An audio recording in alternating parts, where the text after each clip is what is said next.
एक नौजवान जो बहन की शादी का कर्जा ऑटो रिक्शा चलाकर भर रहा था। एक दिन वह बिना खाए ही घर से रिक्शा लेकर निकल पड़ा। शाम हो गई थी। एक सवारी मिली। एक नौजवान लड़की थी जो काफी पढ़ी लिखी लग रही थी।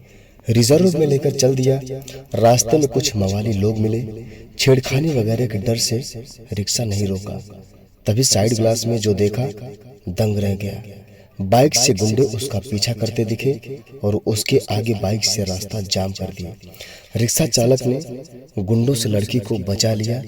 शेष कहानी क्या है वीडियो में देखिए।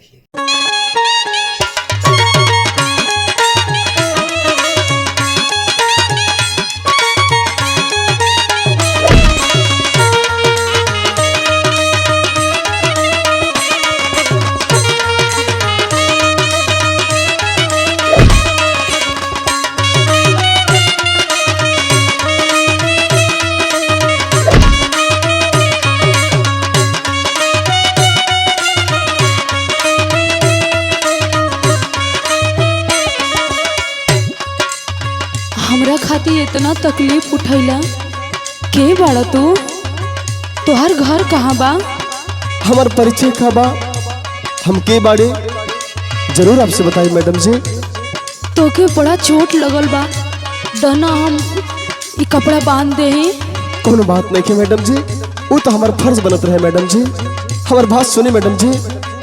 बोला।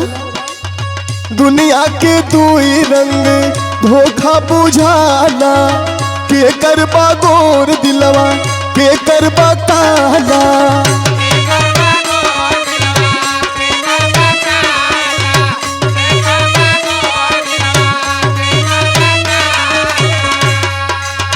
दुनिया के दुई रंग धोखा बुझाना, के करबा गोर दिलवा के करबा काला। पढ़ लिख भइल गाँवरवा न हो भारी भइले घोटाला।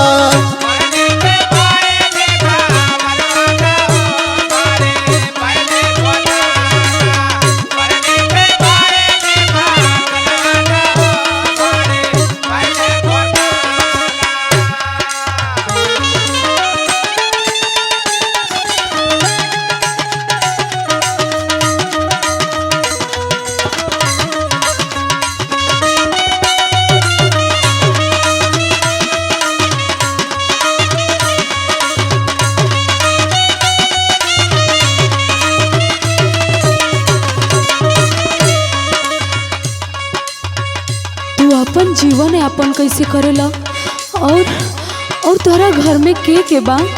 कुछ अपना बारे में बतावा ना। मैडम जी हम अकेले बानी, हमरा घर में केहू नहीं खे। कमाईला त खाईला, कभी कभार कमाई ना होले तो भूखा ही सोए के पड़ेला। मैडम जी हमार बात सुनी मैडम जी। बोला। भइल सवाला रोटिया से काई कैसे,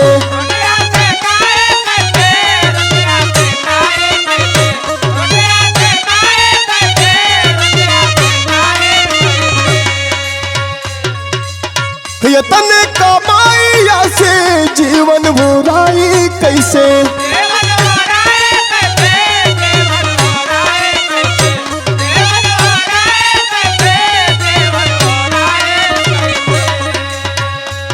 आज कमा के खाईला मैडम जी तो कल के चिंता लगल रहे मैडम जी। अरे ये का कहो तारा? हाँ ये सच्चाई बा मैडम जी। सुनी मैडम जी। भइल सवाला बाबा रोटिया से खाई कैसे, ये तने कमाइया से जीवन बुराई कैसे। मेहनत के खाई ना राम के खवाना, देदा किराया जल्दी दिन डूबल जाला।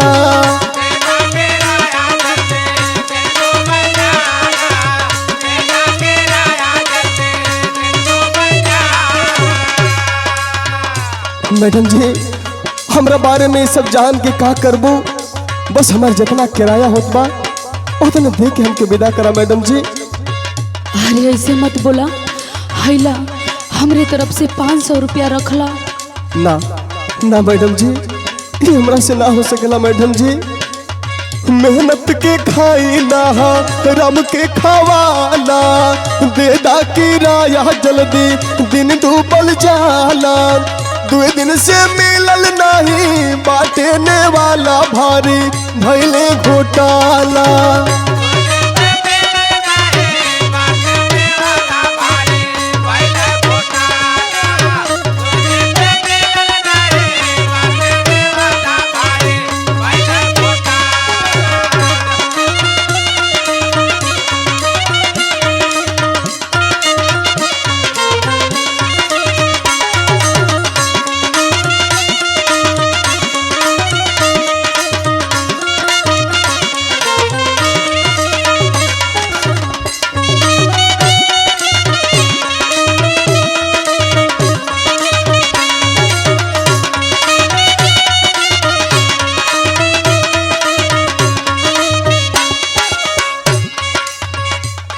भूखाइल बड़ा का? हाँ, भूख तो लगल बा मैडम जी। अरे चला ना, चला तू हमरे घरे खा लो कुछ। अरे ना मैडम जी, बहुत बहुत धन्यवाद मैडम जी। ऐसे मत बोला, अपने बारे में कुछ और बताओ ना। जरूर मैडम जी, जब आप खाते बारी तो सुनी हमारी बात मैडम जी। हम नावा टूटल बा छूटल किनारा हो,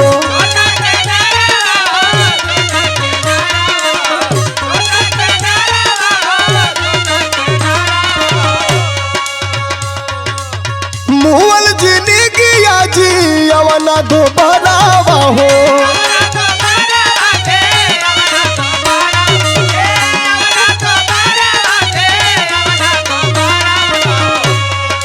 आखिर हमरा बारे में इतना विशेष जानकारी कहाँ जुटाओ तारी मैडम जी? अरे बताओ ना, ऐसे मत बोला, बताओ आगे का भइल।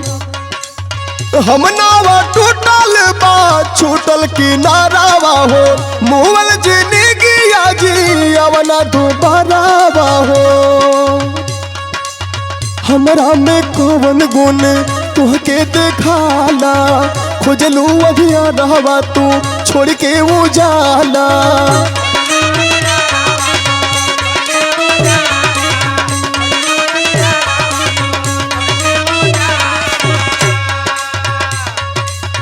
हमरा में कौन गुण तुहके देखाला, खोजलू अभिया रहवा तू छोड़ के उजाला।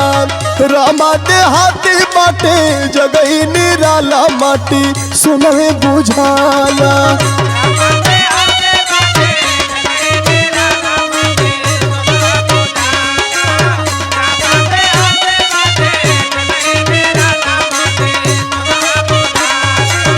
पढ़ लिखी भइल गाँवनवा ना हो, भारी भइले घोटाला।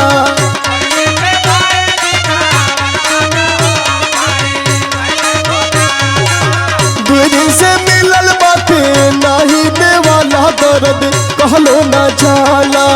2 दिन से मिलल बाटे नाही देवाला, दर्द कहलो ना जाला।